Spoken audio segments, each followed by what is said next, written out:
You're listening to the Valley Current.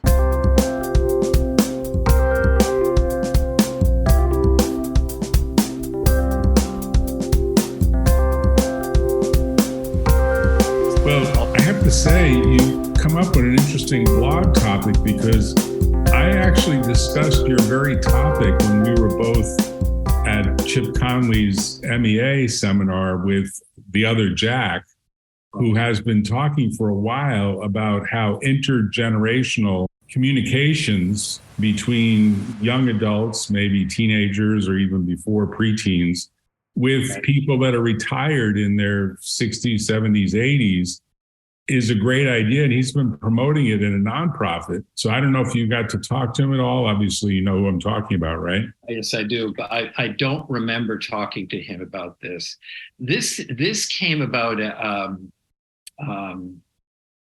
almost immediately after we were together in Baja. What happened is there's a NGO that I've been spending some time with. It's called Our Generation Speaks. Mm-hmm.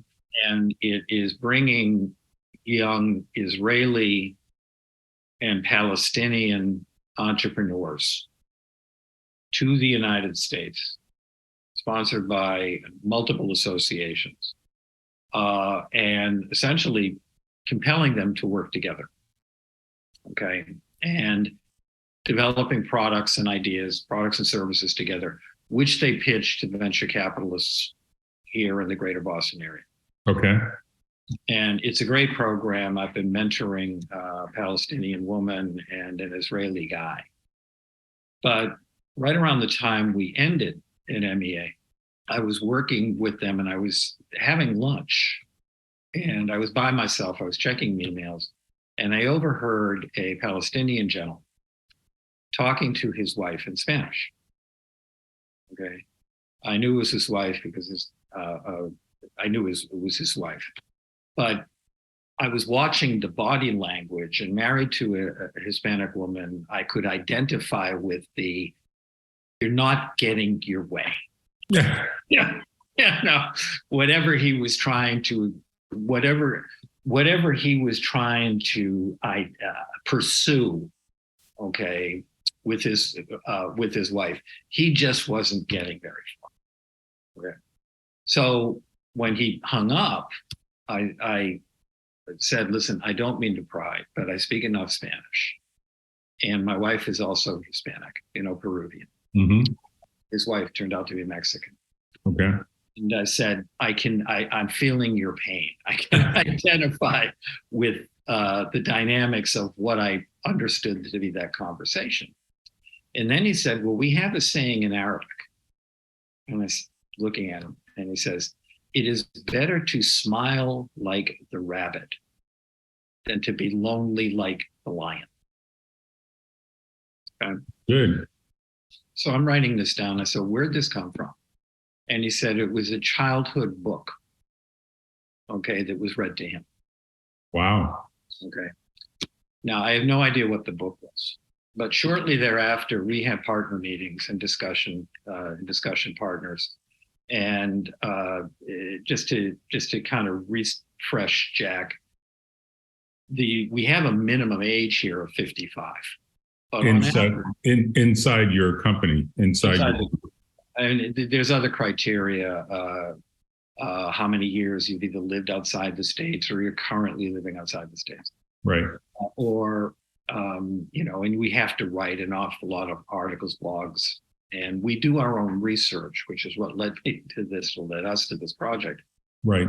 Is I just decided, if we had only been paying attention, like this guy, okay, when these books were being read to us, or we were reading them to our children, or we are now reading them to our grandchildren, would we be better off? And is there any implication for leaders? Right. So I suggested that over the summer, we start reading children's books. And periodically we'll come together and reading them from the perspective of, if we had been paying attention, okay, would we be better leaders? and what's the implications, the lessons learned that we're deriving for the leaders that we are coaching. Okay. Now, you have to picture on average that our guys are men and women are 67 years old. And so the issue here of me suggesting we're going to read children's books over the summer, that really didn't go that well. I mean, that didn't really resonate as something they wanted to do. Right. And there was a level of grumpiness. And I said, look, what do we got to lose? Let's just get started and see where we go. All right. And, being the founder of the company and for people knowing that I don't usually ask them to waste their time, they started reading. As did I. And it was amazing, Jack. It was amazing. Almost right from the get-go. Okay. Those people who were taking it seriously, there was others that, you wanted to, go stand in the corner with the dunce cap on because they just were cooperating. Right. There was thousands of expletives directed at me when this thing started.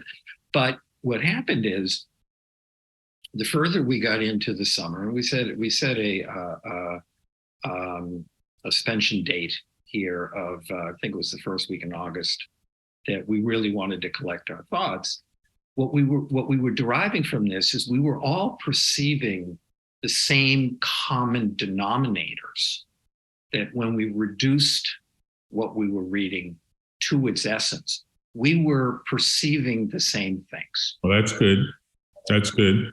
And the fascinating thing was that all of them are, if not aspirations of leaders, all right, they are differentiation if the leader, in fact, exhibits this behavior. Okay. For example, imagination. Okay. Mm-hmm. You want leaders to be imaginative. You want them to think about outside the box. Right. But very few do. So at what point did that get decelerated in terms of their personal brand, their psychographic profile, however you want to describe it? Right. And when we probed it a little bit, asking ourselves the questions, okay, when did we stop being imaginative? When did we stop envisioning a future that, I was no longer Superman? Okay. Right. It was very young. It was very young. Well, there's a great TED Talk I should mention, and I'll find the link and I'll send it to you, by a guy who's a relatively famous speaker in London, who says the British schools and maybe all the schools throughout the world are corrupting creativity or killing creativity with kind of a narrow-minded view of what education is. Instead of inspiring curiosity and wonder and imagination and instigation of questions, which maybe arguably this ChatGPT stuff will end up doing, even if it gives back crazy answers, it at least generates the questions or gets people to generate some questions. But this guy did a very famous TED Talk, and it's like one of the top 10 TED Talks. So if you did top 10 TED Talk on education, this guy's Sir blah, blah Robertson, or I forget if that's his last name. He does a compelling story of how we've created this like 9 to 5 attitude in school, or 9 to 3 or whatever it is, that maps into the industrial manufacturing economy of the 19th and 20th centuries. And it's completely wrong-headed for the 21st century, but we're still doing it. We're still doing that. It's crazy, but his view is that we should be doing exactly what you're saying, which is inspiring our youth to exercise their imagination, their creativity, their wonder, their idea of what would a great life be like in a more philosophical way. I mean, there's so many of those ideas that are out there. And your blog piece that you sent me, which is instigating this podcast, I thought did a really great job of summarizing what Discussion Partners, your company, is doing with this idea, which is a differentiator, because I don't think if we surveyed 100 consulting firms that do transformational leadership or any leadership at all, I don't think they'd say, oh, yeah, we read children's books as kind of our inspiration or as our illustration. One is that I remember attending years and years ago a lecture by a gentleman named R. Buckminster Fuller. Sure. Yeah. Very famous guy. And he invented the geodesic dome. Right. He had this issue here, which was a connective. He says his imagination began as a child until he got glasses. Okay. Wow, we were just talking about eyesight. Yeah. Now I take my glasses off and I see the world as I did as a child. Okay. Now he was speaking obviously metaphorically because he needs glasses. But the other thing is two things. One is I have a nephew who's in his 40s now. He's a clinical social worker, married to a Cambodian woman, and has adopted a young boy of color. Okay. Mm-hmm. I admire him tremendously. But I remember him as a child.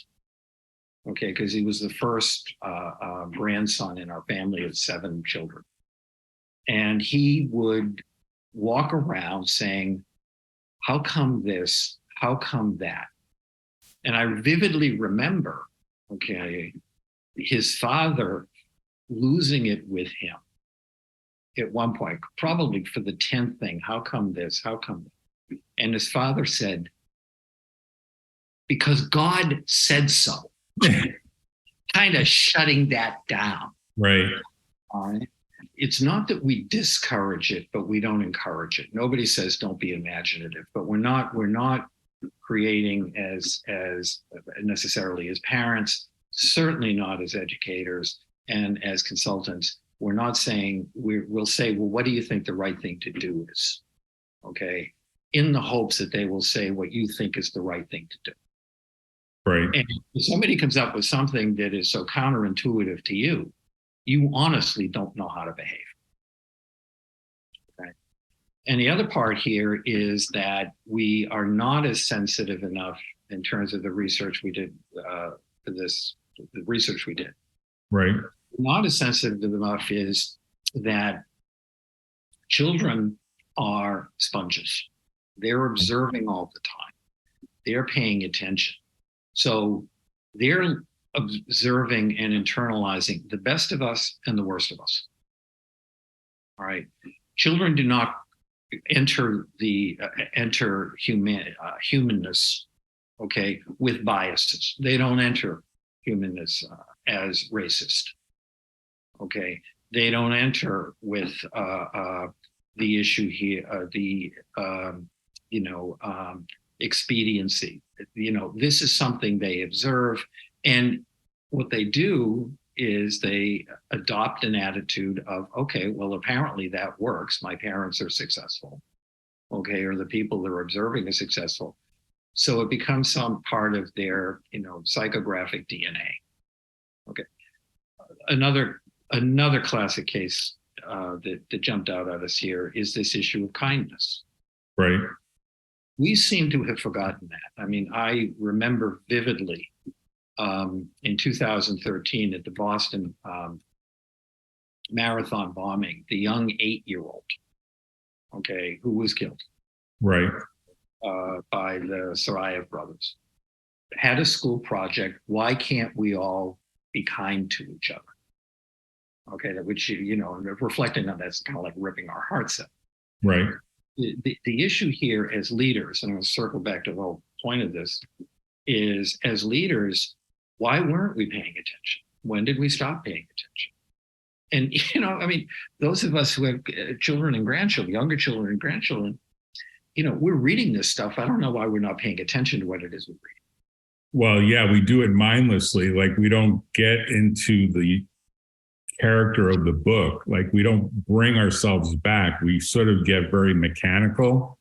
Right. And that's unfortunate because I think that our youth detect that, well, we're just being robotic about it because we're thinking about so many other things. Like if you really put your head into the story, whether it's Alice in Wonderland, not that you would read that, but you could, I suppose, or it's a children's fairy tale book. I mean, you actually compiled a list, or you adapted from a list of like the top 50 books that one should read before 12 years old. I thought I read that in your blog. There was a study. I want to give them credit because the book list that they had was really good. It was Common Sense Media. Okay, books all kids should read before they are 12. And our logic was these would be the books that were being read to the children, but also books that were be read when you have the ability, when you learn to read yourself. Okay, right. And by 12, if you look at Erickson in terms of classical and operant conditioning, is kind of an inflection point. But I think it's one of the things that we concluded from the research, other than there was a quote from one of the partners saying, when we're reading to our children and grandchildren, you look at the whole issue here of when you're reading to your children and grandchildren.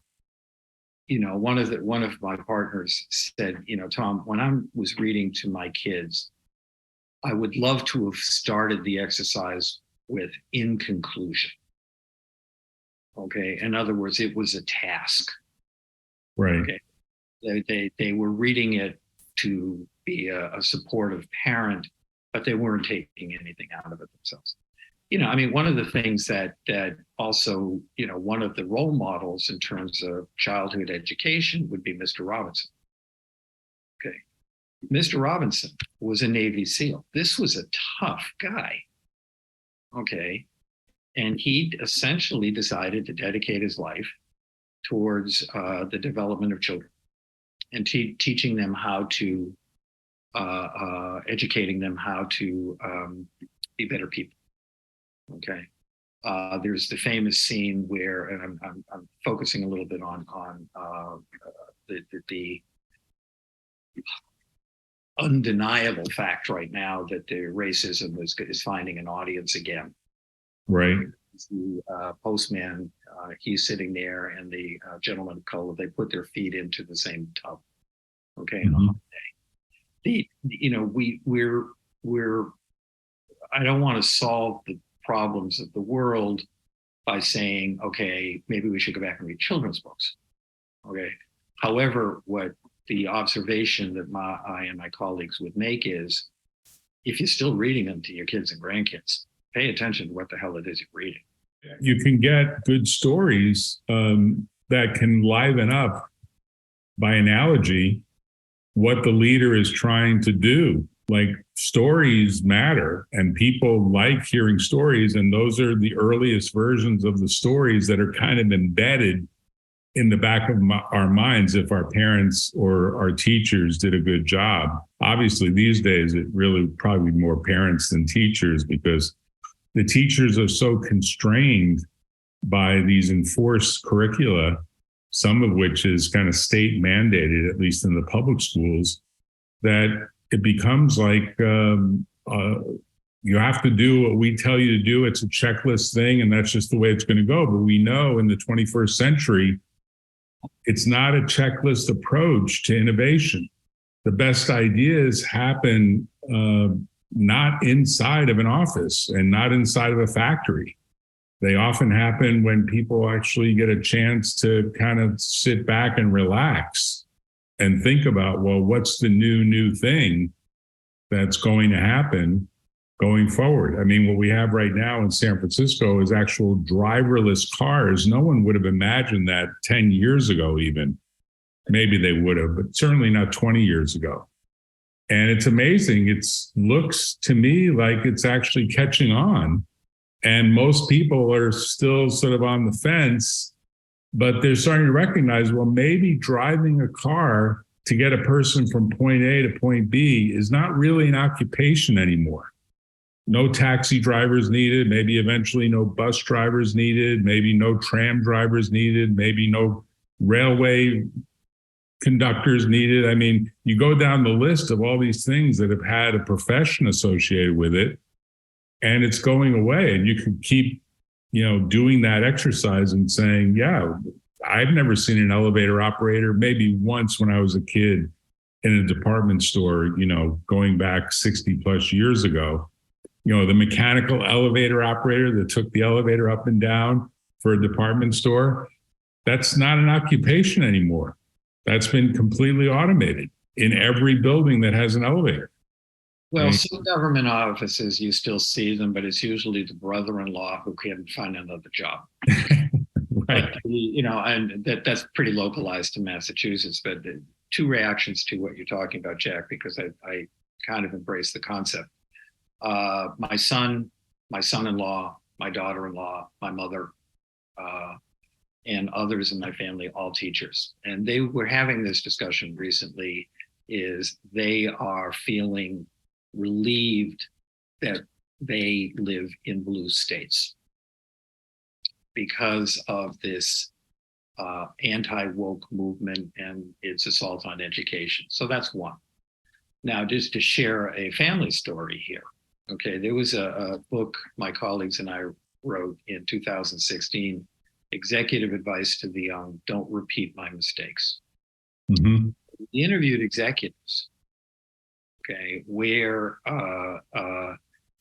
asking them, is there anything you did when you were younger that you will continue to be embarrassed by and you would never want to see your children or grandchildren do? Okay. And we had people who had contributed to a suicide. We had people who, by inaction, not having a weapon, but by didn't react to the signs. But the one, and I'm going to link it right back to the education. One of the chapters in the book was actually was my son, and I was talking about the book, sitting there with his wife and his children,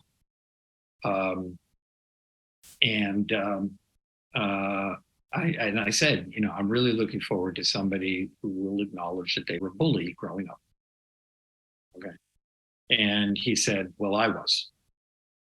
And I said, okay. And now he's my stepson. Mm-hmm. What he was telling the story in is that he and another friend had really not bullied physically, but had been very unkind to a classmate, to the point where the classmate changed schools. Wow. Okay. And he knew that, and what happened is, this was early on in his education. When he entered high school, apparently the young boy's name was Billy. And a friend of his entered high school, says, Billy, referring to the last name, is looking for you. He had come back to school, entered the high school. And my son is not paying attention, and he's not particularly distracted by this, until he closes his locker door, and he realizes Billy got big, and Billy proceeds to beat the hell out of him. First day of class. And, he says, all I could think of doing was surviving to get to first period. Okay. We were thinking of it as a sandwich. Okay. We were thinking of people as they got older doing things that they regretted. Okay. And we were trying to link that back to these lessons learned in these children's books. And we just kept going around and around and around with, if we'd only been paying attention to what was being read to us and what we were reading. Okay. And the best real-time example that we can come up with has to do with collaboration. All right. Because one of the thematics that we were taking from these books was teamwork, collaboration. You're better when you're with a group of people. You can accomplish more than when you don't. And right. One we were looking at, because it happened around the time that we were doing research here, was the situation in Pennsylvania where that road collapsed on 95. Right.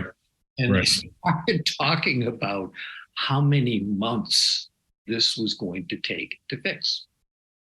And the young governor of Pennsylvania, is overflying it in a helicopter. He's looking down and he's saying, well, why don't we just fill in the hole and put the road on top of it? Right.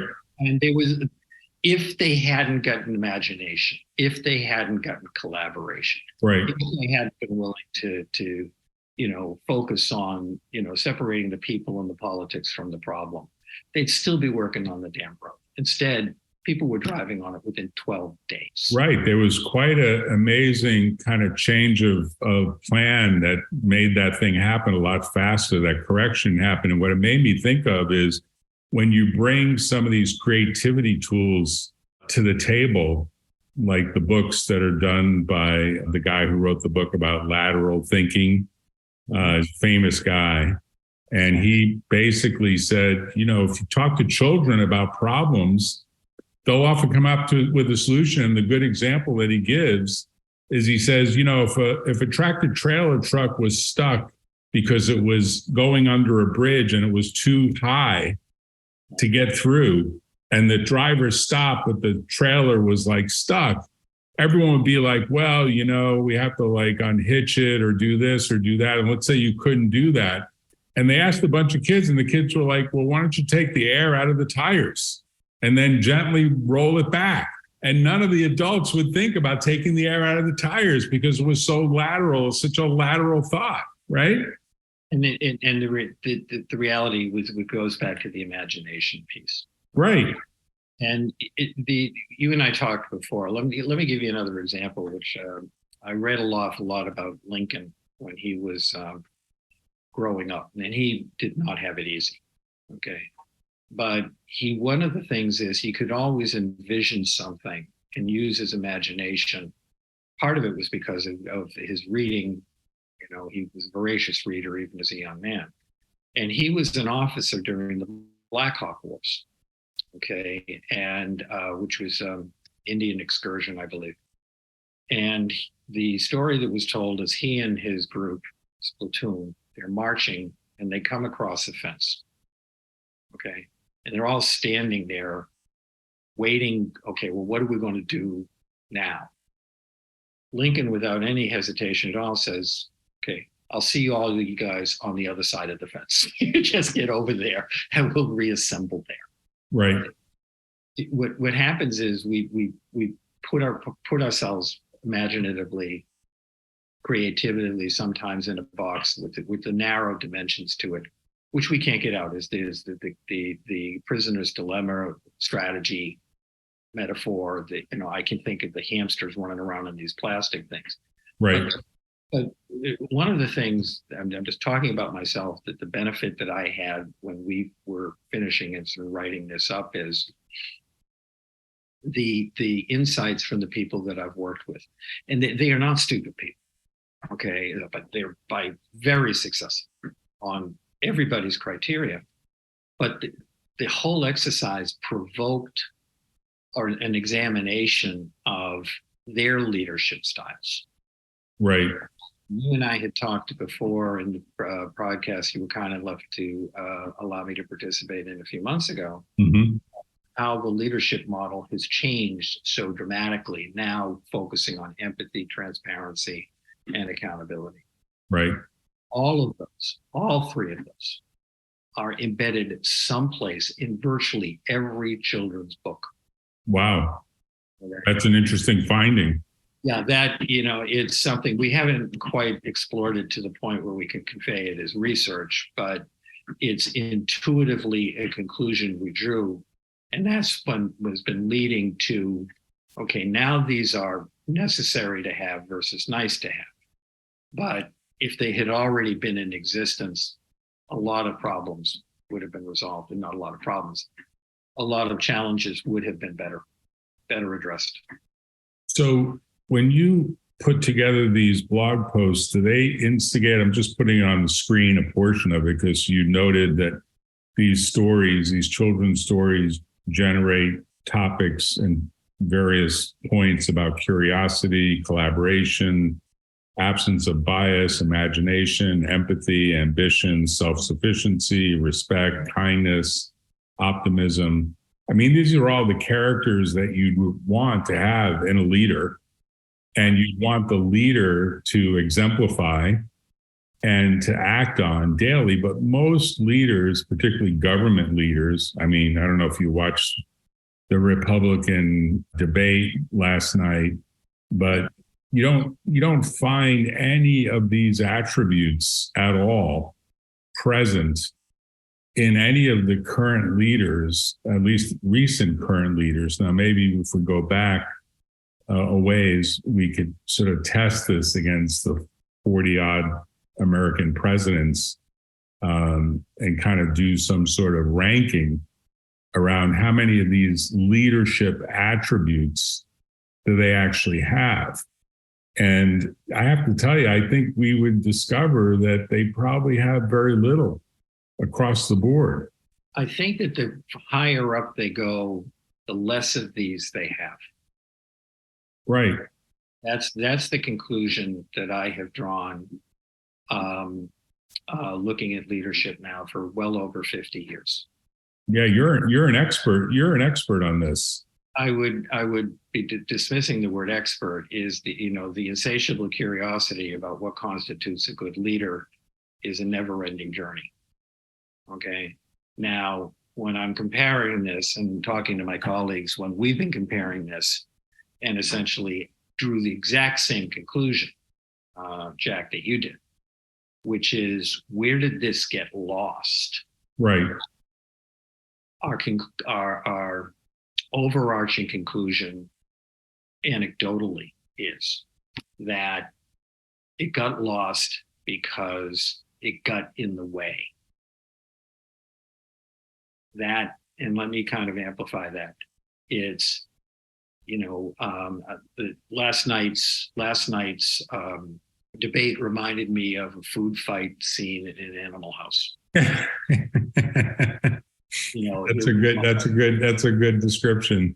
Right. So, the thing is that all of these that you're just mentioning right now, I didn't see any examples of them. I saw elements,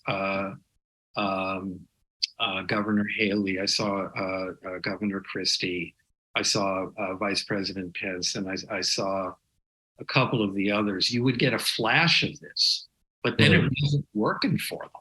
Right. And they were reverted to type. Type being, all right, well, I have to follow a script. When the news hosts asked the question, if President Trump is found guilty of a crime, found guilty, would you continue to support him, and ask for a show of hands? All of the hands went up. That, to me, I honestly don't even, I was wondering how quickly I could start drinking, okay? Because that, to me, was a repudiation of everything we've just talked about. Right. Because we're not holding ourselves accountable. They're not holding the person who's the leader of the party, accountable. And what we're looking at is, we just forgot where we came from. And right. This is the manifestation of, it's not that we were unaware that these things were part of our conditioning as children, part of our conditioning as young adults. We just lost them the longer we became leaders, managers, and because it was no longer convenient for us to exhibit these types of attributes.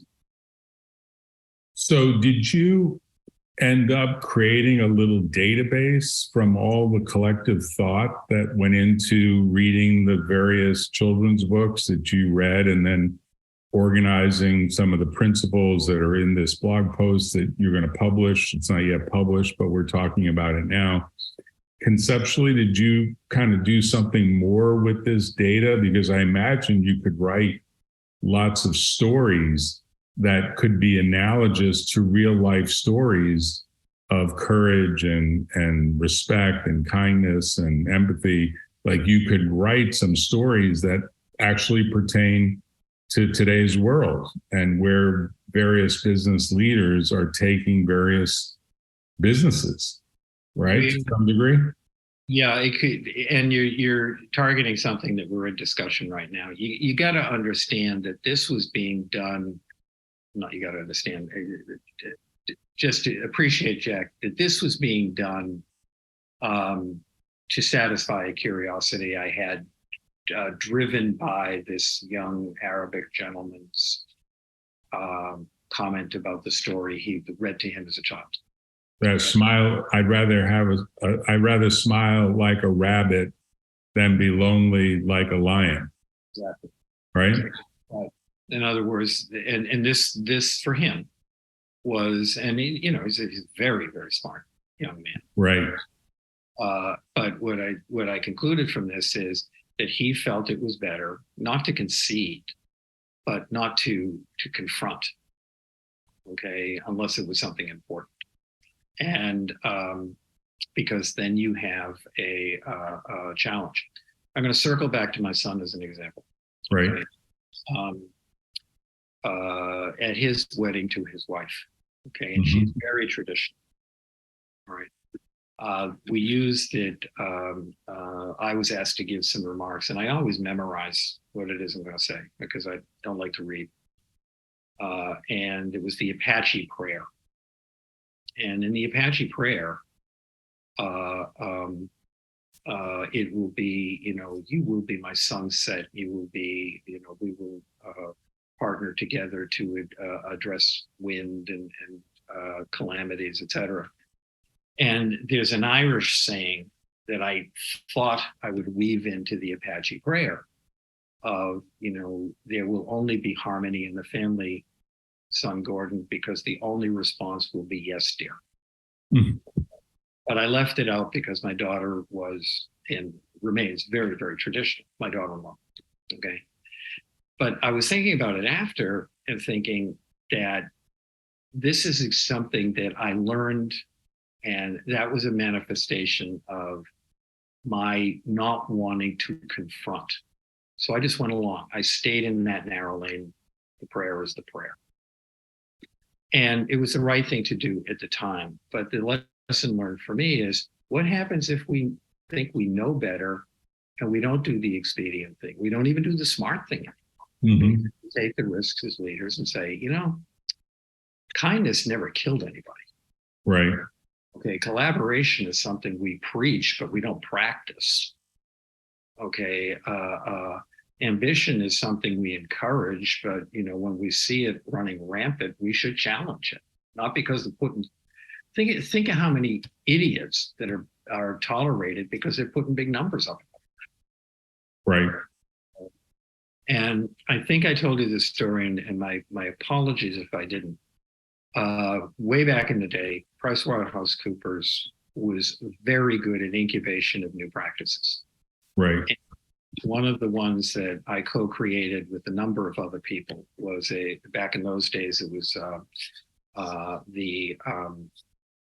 during the .com days, it was ruthless competition as it is now for keeping good people. Mm-hmm. And so what we came at it from was the retention part. Okay, so we had benchmarks that we created in terms of what your turnover should look like. And if it's exceeding that, how much is it really costing you? So we would go out and we would speak to CEOs and C-suite people. And right. We did a lot of research, a lot of backed up articles, speeches, data, all of the things that we consultants can cure your insomnia if you just listen to us talk about it.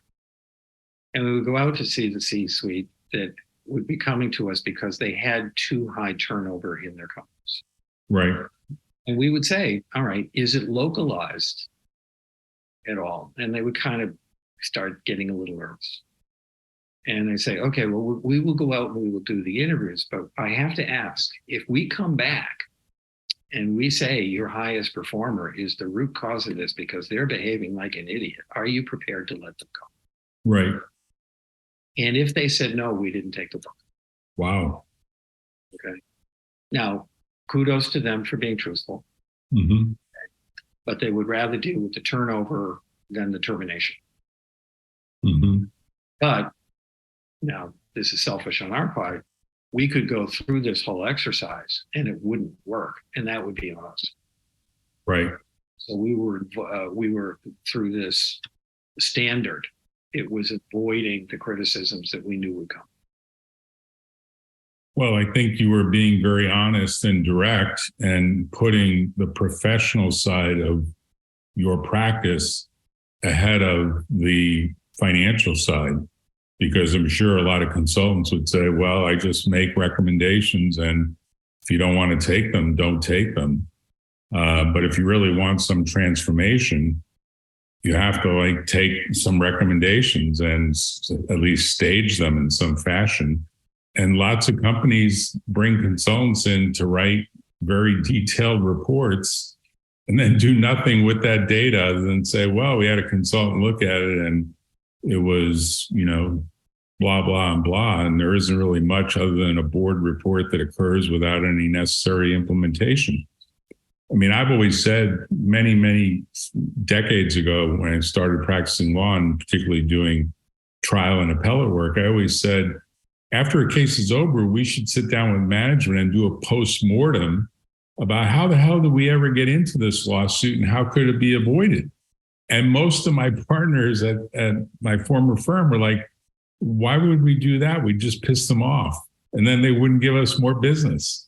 Like I said, well, shouldn't they know that they made this decision and that decision and this decision and kind of set up whatever was the nuclear, ignition point for the big fight that occurred? And they were like, we're not business consultants. We're lawyers. We're not here to sort of tell them how they can fix this in the future. They go to somebody else for that. And I always thought that's a weird view of the law.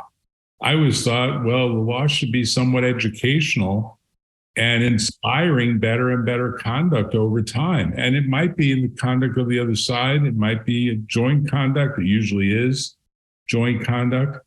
So it's interesting because I bet if I read all these books again, because I did read to my kids and I don't read to my grandkids, but maybe I should start doing it, and focus my attention on some of those early thoughts that I have had about this inspirational role of learning from a catastrophe, because the litigation is typically a multi-car wreck. And everyone looks back on it and say, man, there was a lot of damage there, but how did it happen? And then no one wants to do the diagnosis and no one wants to hear. But I think that those books probably would be very inspirational and would inform me about things that I could improve over time. And you've probably found the same thing in your own practice, right? Yes, in consulting, but I would say just to draw a line in the sand here, in the military, okay, there's a concept called the after incident report, okay, where you debrief and you socialize about how a mission went, right? Particularly a mission that went bad, all right, and they're not written to throw bouquets. Okay, they're written to illustrate, okay, this is what screwed up. Right. And, probably one of the most brilliant after incident reports was after the Entebbe raid, written by the Israelis. Okay, because their raid, they did everything right. They stayed on the ground a little too long. Okay, and it cost Yanni Netanyahu his life. All right. And so, but when you look at the after incident reports and you look at the books that have been written about it and the movie about it and things like that, what you see here is that how militaries, not just them, but everybody else, learn from that. Okay, that's the go-to, nobody goes to special operations missions without understanding Entebbe. It's kind of like the gold standard. Right. Well, Tom, congratulations on coming up with a brilliant idea. I've got to connect you with the other Jack because he's been talking a little bit along these lines, and I think he'd probably love to see your blog and probably love to hear this podcast. And I'm not remembering his name, but he's very interested in this topic of how can we learn more from our children and grandchildren. And part of the process is actually getting inspiration from the various books that should be read to them and that they should eventually read to their kids. And ultimately, I think that cycle would improve our society in a great deal, but I don't think we hear any of the leaders talking this way. I don't think we have any leaders that I'm thinking in the back of my mind, there was a guy that wrote something called Everything Important I Learned in first grade or in kindergarten or something like that. I forget who it was that wrote that book, but or maybe it's even a series of books designed to say, ethics are instilled very early in life. And ethics and what they do for civil society, it's not so much law as it is the ethical practices that everyone comes to expect. And, I don't know what your view is of what's going on in airlines. We started that way, but I think some of the behavior you see of some of the passengers on airlines and in airports is awful. I mean, it's like bus terminal behavior. Of course, bus terminals used to have ethical behaviors years ago, and that seems to be lost. And somewhere in this, it ultimately is sort of a statement about society that we're not moving up the curve of enlightenment that we should be moving up towards. And maybe it all originates in the broken political system. I don't know, or the broken educational system. One of the partners made the statement that used to be this concept called innocent until you catch me. And after going through this exercise, and excuse the expletives, is, now it is, I don't give a shit. I'm guilty. Tough shit. Right. Okay. Right. That seems to be the mantra right now. Again, the socialization about what we were seeing in these books just prompted a whole discourse on where the hell are we going now? Right. You were referring to the debate last night. You referring to the debate last night, and just today I was driving out of Boston and I was watching some knucklehead driving through traffic, on a motorcycle, cutting people, not only risking their life, but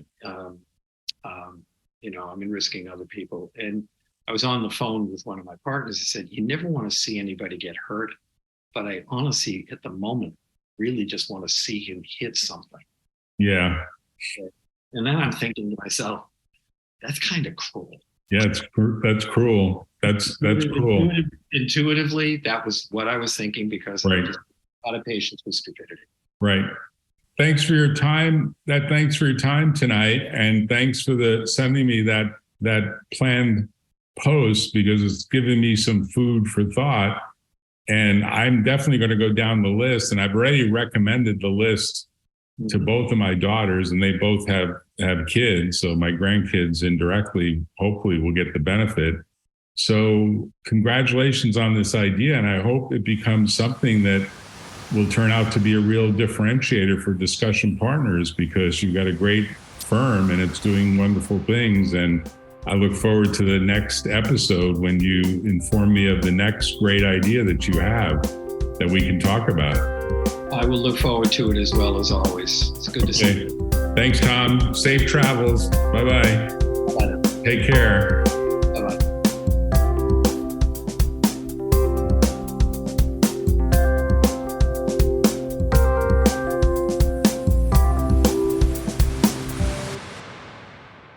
Tune in next time on The Valley Current.